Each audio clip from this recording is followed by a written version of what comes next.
Chairman Oshima, welcome to the Bucharest Forum, and thank you for being here and accepting this dialogue. Attend this very interesting forum. Thank you so much. The first question is a very all-encompassing question, but we don't have a whole week for it.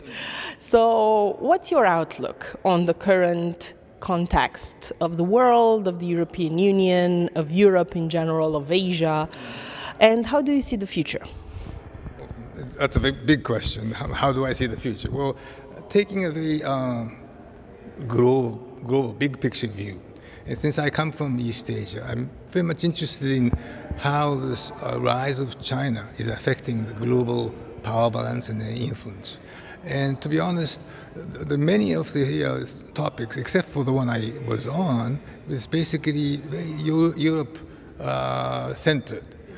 And I think it might have been better to put, not necessarily Asians, but also other people from other continents, and try to give perspective to the issues that you are faced with directly, but at the same time indirectly affected by what's happening around the world. So I enjoyed my panel.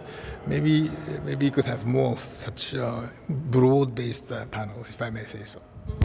That's a very good suggestion because it adds to the conversation and it links to my second question.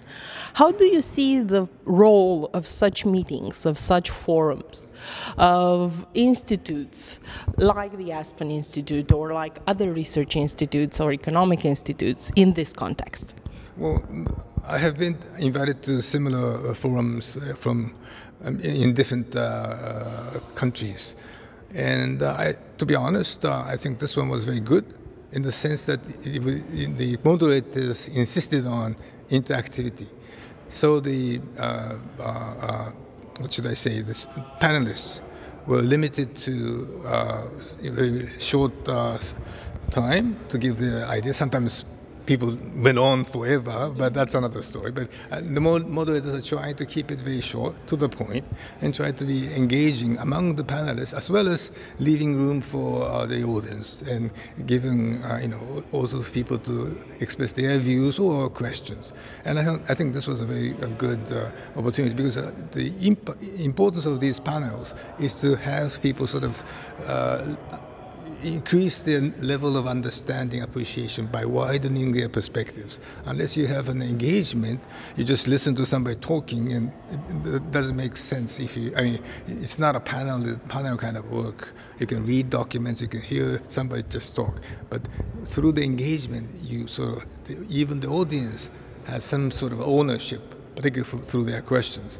And it will be very enlightening for them, and that will be, at the end of the day, the purpose of these panels. And I thought I should applaud the organizers for doing a very good job. Thank you so much. The Aspen Institute, when it started in the US at the end of the Second World War, it was mostly focused on values-based leadership. And this has been throughout the development of the Institute. It is now a community that involves Aspen Institutes in Europe and in India, in Japan, apart from the US. So what would be your message to such a network of leaders and sort of like-minded individuals based on values? Well, to be honest, I did not know Aspen Institute had branch offices, so to speak, in Europe. I always thought it was an American endeavor.